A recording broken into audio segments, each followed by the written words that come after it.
OJ Janeesh, ഈ കേസിന്റെ മുഴുവൻ കാര്യങ്ങളും അറിയാവുന്നയാളാണല്ലോ താങ്കൾ. ഈ നിയമ പോരാട്ടത്തിൽ സുജിത്തിനൊപ്പം ഉണ്ടായിരുന്നു. എന്തൊക്കെയാണ് യഥാർത്ഥത്തിൽ സംഭവിച്ചത്?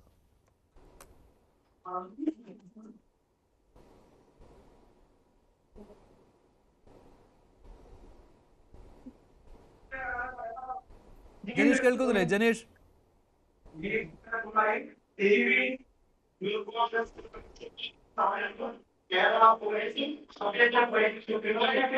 ജനീഷ് കേൾക്കുന്നോ?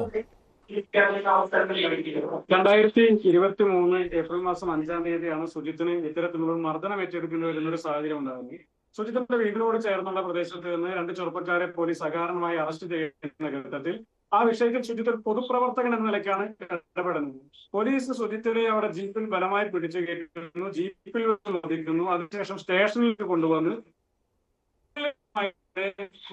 മർദ്ദനമാണ് സുജിത്തിനെ ഏറ്റുവാങ്ങേണ്ടി വന്നൊരു സാഹചര്യം ഉണ്ടായിട്ടുള്ളത്. നമ്മളിപ്പോ അതിന്റെ ദൃശ്യങ്ങളൊക്കെ പുറത്തു വരികയാണ്. ഇപ്പൊ നേരത്തെ അദ്ദേഹം സംസാരിച്ചപ്പോൾ സൂചിപ്പിച്ചു, സാധാരണ രീതിയിൽ ഈ ദൃശ്യങ്ങളൊക്കെ നശിപ്പിക്കപ്പെടേണ്ടതാണ്. നോക്കൂ, കുന്നംകുളം പോലീസ് സ്റ്റേഷനിൽ ഈ ദൃശ്യങ്ങളില്ല. ഇത് സുജിത്ത് തന്നെ കമ്മീഷണർക്ക് ഒരു പരാതി റിട്ടേണായിട്ട് കൊടുത്തു. ഈ ദൃശ്യങ്ങൾ നശിപ്പിക്കപ്പെടാൻ സാധ്യതയുണ്ട്, അതുകൊണ്ട് ഈ ദൃശ്യങ്ങൾ സൂക്ഷിച്ചു വെക്കണമെന്ന് സുജിത്ത് തന്നെ കമ്മീഷണർ കൊടുത്ത പരാതിയുടെ അടിസ്ഥാനത്തിലാണ് ഇന്നിപ്പോൾ വിവരാവകാശ നിയമപ്രകാരം കമ്മീഷണറുടെ പക്കൽ സൂക്ഷിക്കപ്പെട്ട ദൃശ്യങ്ങളാണ് ഇപ്പോൾ പുറത്തു വന്നിട്ടുള്ളത്. കുന്നംകുളം പോലീസ് സ്റ്റേഷനിൽ നിന്ന് ഈ ദൃശ്യങ്ങൾ ലഭ്യമാകുന്ന ഒരു സാഹചര്യമില്ല. ആ ദൃശ്യങ്ങൾ അവിടെ നശിപ്പിക്കപ്പെടും. ഈ കേസിൽ സുജിത്തിനെ അറസ്റ്റ് ചെയ്തതിനു ശേഷം അയാളുടെ പേരിൽ ഇവിടെ പോലീസിന്റെ കൃത്യനിർവഹണം തടസ്സപ്പെടുത്തി എന്ന് പറഞ്ഞുകൊണ്ട് അയാളുടെ പേരിൽ ജാമ്യമില്ലാത്ത വകുപ്പ് ചേർത്തു. അദ്ദേഹത്തിന്റെ പേരിൽ 15C അബ്കാരി ആക്ട് പ്രകാരം ഇതുവരെയും മദ്യപിച്ചിട്ടില്ലാത്ത ഒരു ചെറുപ്പക്കാരന്റെ പേരിൽ 15C അബ്കാരി ആക്ട് പ്രകാരവും കേസെടുത്തു. അതിനുശേഷം കോടതിയിൽ ഹാജരാക്കുന്ന സമയത്ത് മദ്യപിച്ചിട്ടില്ല എന്ന് പറയുകയും മജിസ്ട്രേറ്റിന് ഈ കേസിൽ കേസാണ് ബോധ്യപ്പെട്ട ദിവസം തന്നെ മജിസ്ട്രേറ്റ് ജാമ്യം വിളിച്ചു. സ്വകാര്യ ആശുപത്രിയിൽ ചികിത്സ തേടി. അതിനുശേഷമാണ് മെഡിക്കൽ കോളേജിലേക്ക് പരിശോധനയ്ക്കായി പോകുന്നത്. ആ ഘട്ടത്തിലാണ് സുജിത്തിന്റെ ചെവിക്കുൾപ്പെടെ വന്നിട്ടുള്ള മാരകമായ പരിക്ക് ബോധ്യപ്പെടുന്നത്. അയാളുടെ ചെവിക്ക് പെർമനന്റ് ആയി തന്നെ കേൾവിക്കുറവ് സംഭവിക്കുന്ന ഒരു സാഹചര്യം ഉണ്ടായി. അപ്പൊ ഈ ഒരു സംഭവത്തിൽ എത്ര ക്രൂരമായിട്ടാണ് പോലീസ് സുജിത്തിനെ സ്റ്റേഷനിൽ വെച്ച് മർദ്ദിക്കുന്നത്? പോലീസിന് അങ്ങനെ ഒരു പ്രതിയെ ഫിസിക്കലി അടിക്കാൻ സാധിക്കുമോ, മർദ്ദിക്കാൻ സാധിക്കുമോ? പോലീസ് മാനുവൽ എവിടെയെങ്കിലും പോലീസിന് അതിന് പ്രത്യേകമായ അധികാരം നടക്കുന്നുണ്ടോ? റീസണബിൾ ആയിട്ടുള്ള ഫോഴ്സ് ഉപയോഗിക്കാം എന്ന് മാത്രമാണ് പറയുന്നത്. റീസണബിൾ ആയ ഫോഴ്സ് ഉപയോഗിക്കുന്ന ഗ്രൗണ്ടിനെ പറ്റി പറയുന്നുണ്ട്. പ്രതി ആയുധം കൈവശം ചേർത്ത് നിൽക്കുക മാത്രമാണ്. ഇവിടെ സുജിത്തിനെ പോലീസ് സ്റ്റേഷനിൽ കൊണ്ടുവരുമ്പോൾ പോലും അയാൾക്ക് ഷർട്ടില്ല.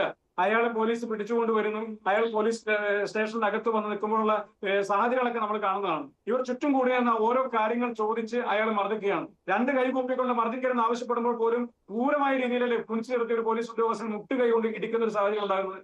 അയാളുടെ ആരോഗ്യത്തിനുണ്ടാകുന്ന പ്രഹരം ഒന്ന് ആലോചിച്ച് നോക്കണം. അയാൾ എത്ര കാലം ഇതിന്റെ ഭാഗമായ ശാരീരികമായ ബുദ്ധിമുട്ട് അനുഭവിക്കണം എന്നുള്ള കാര്യം ഒന്ന് ആലോചിച്ച് നോക്കണം. ഇതിനു മുമ്പ് 1997 DK Basu versus state of west Bengal എന്ന കേസിൽ സുപ്രീം കോടതിയുടെ ഭാഗത്ത് തന്നെ കൃത്യമായ ഒരു നിരീക്ഷണമുണ്ട്. ഇത്തരത്തിൽ അറസ്റ്റ് ചെയ്യപ്പെടുന്ന പ്രതികളെ ടോർച്ചർ ചെയ്യുന്നത്, ബീറ്റ് ചെയ്യുന്നത്, ഹരാസ്മെന്റ് ചെയ്യുന്നത് ശരിയാണ്. പക്ഷേ ഇവിടെ ജനീഷ് ഇവിടെ സംഭവിച്ചത് പോലീസുകാർ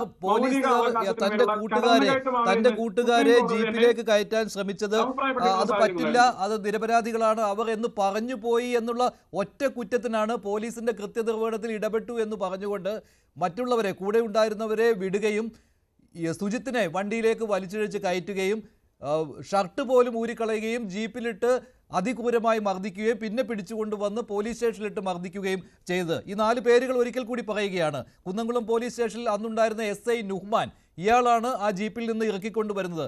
നുഹ്മാനാണ് അറസ്റ്റ് ചെയ്ത് കൊണ്ടുവരുന്നത്, കസ്റ്റഡിയിലെടുത്ത് കൊണ്ടുവരുന്നത്. സ്റ്റേഷനിലെത്തുമ്പോൾ അവിടെ ഇടിയന്മാരായ CPOമാരുണ്ടായിരുന്നു. ശശീന്ദ്രൻ, സന്ദീപ്, സജീവൻ. മറക്കരുത്, ശശീന്ദ്രൻ, സന്ദീപ്, സജീവൻ, ഈ 3 പേരും ഉണ്ടായിരുന്നു. അവരവരുടെ കൈക്കരുത്ത് അവിടെ തീർക്കുകയായിരുന്നു ഉണ്ടായത്. ഈ 4 പേരും ഇപ്പോഴും ഗവൺമെൻറ് സർവീസിലുണ്ട്. 3 പേർ പോലീസിൽ തന്നെയുണ്ട്. ഒരാൾ വില്ലേജ് ഓഫീസറാണ്.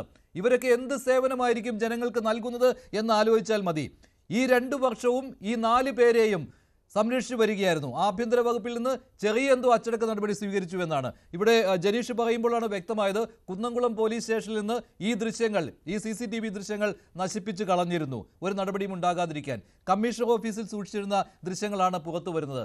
അതും സുജിത്തിന്റെ നിയമ പോരാട്ടം വിജയിച്ചതുകൊണ്ട് മാത്രം, വിവരാവകാശ കമ്മീഷൻ ഈ വിഷയത്തിൽ ഇടപെട്ടതുകൊണ്ട് മാത്രം. ആ 4 പേരെയും ഓർക്കുക. ഈ 4 പേരാണ്, അവരുടെ മുഖം ഓർത്തു വയ്ക്കുക. ഈ 4 പേരുമാണ് അതിക്രൂരമായി ആ യുവാവിനെ മർദ്ദിച്ച് ഇഞ്ചപ്പരുവമാക്കിയത്, ചെവി കേൾക്കാൻ പറ്റാത്ത അവസ്ഥയിൽ എത്തിച്ചത്? എന്തിനാണെന്ന ചോദ്യത്തിന് പോലീസിന് നേരെ ഒരു ചോദ്യം ചോദിച്ചു പോയി. അതിനുവേണ്ടിയായിരുന്നു ഈ മർദ്ദനം അത്രയും ആ സ്റ്റേഷനിൽ നടന്നത്. കൊടും ക്രിമിനലിനെ കൊണ്ടുവരുന്ന രീതിയിലാണ് സ്റ്റേഷനിലേക്ക് കൊണ്ടുവന്നതും മർദ്ദിച്ചതും ഈ നീചന്മാർ. ശരി, ശ്രീ